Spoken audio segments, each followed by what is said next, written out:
The college Republican can be a very strange beast, especially here at Columbia. They know better than to resort to, Rick Santorumism, usually. They don't try to fight cultural battles with us, but most often they try to dig through the back pages of the National Review and sometimes The Economist and pick out one little line of policy somewhere that they claim shows that the entire liberal philosophy is flawed.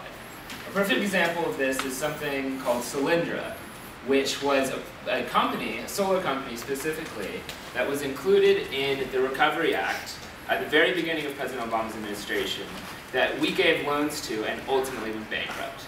Now, the running dialogue that even Rush Limbaugh uses is that this proves that the liberal philosophy of spending money is always a bad idea, will lose us money, and is linked to liberal corruption that Obama and the big mob bosses in Chicago are all trying to get us to do. Now, the first element of this argument is the weakest, which is that this is an example of the corruption of the Obama administration, that was everything wrong with both TARP and the Recovery Act. Now, this is just patently false. The Obama administration wrote checks for many hundreds of billions of dollars in the Recovery Act to various different companies. But just 0.2%, 0.2% of those contracts led to a consequential investigation by later ethical boards and different ethical guidelines. Now, there is some middling evidence that the Solyndra contract might have been hurried, but it has not been confirmed that it was a corruption scandal of giant proportions. Even if it were, that would still be 0.2% of the entire Recovery Act. Now, the second part is somewhat half-truths that aim at a bigger philosophical battle, which is to say that the government should not be in the business of picking winners and losers. Now, this is a battle that I think everybody in this body might actually have a little bit of a different opinion on. And I'm not going to tell you that there's a definitive answer here. But I will tell you that Solyndra is not a good case to make this argument. Many Republicans are saying that Solyndra proves that energy loan guarantees are a flop forever and always will be.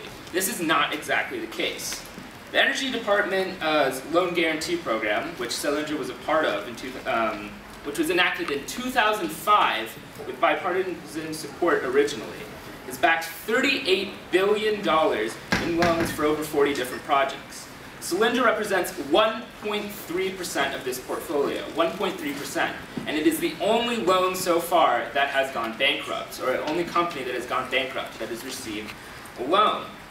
In fact, the biggest bet in this program is an $8.33 billion loan for a nuclear plant in Georgia. So the notion that the Obama administration is giving huge amounts of money to industries that supported him in his election and different green industries, and it's all just a big cash cow that's going nowhere, is patently false. The next point is that the government should leave R&D, research and development, to the private sector. And there's a lot of evidence that actually shows that the private sector, especially in the energy industry, spends way too little on R&D. The standard is 0.1% of its revenues go to R&D, whereas the average for US industries on the whole is 3.5%. The electricity sector, of course, is heavily regulated and capital intensive.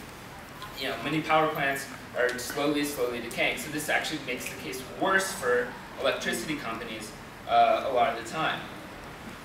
This combined with the fact that worldwide oil subsidies are imagined to be, or estimated to be between $775 billion and $1 trillion, doesn't make a lot of sense. The amount of money we're spending on these companies is tiny compared to oil subsidies that are largely unnecessary. It can be put to better use. Frankly, the R&D costs should, in fact, be probably increased. Of course, there's always going to be risk involved in investments. The argument that this isn't a case why the government is 100% of the time is wrong is completely unfounded. This is only one small instance, and evidence shows that we should probably increase our investment. And then the final argument is that solar and green energy is a doomed industry. Now, this is rooted in the fact right now that solar cells, photovoltaic cells, are not the most efficient means of energy yet. That is true. They're not the most efficient yet. But yet, like all projects, they're rapidly increasing. Within the next decade, they might become much more commercially viable. This is not to, there's no reason to suggest why it is impossible to have solar energy. Now, the development of different natural gas might have effects on the solar industry, but it doesn't mean that solar industry is impossible. In fact, since the solar energy is renewable, it makes for better long-term investment than fossil fuel investments, even including natural gas, which of course are finite. So the notion that this is something that doesn't have any long-term benefits, even if it were to work out, is also false.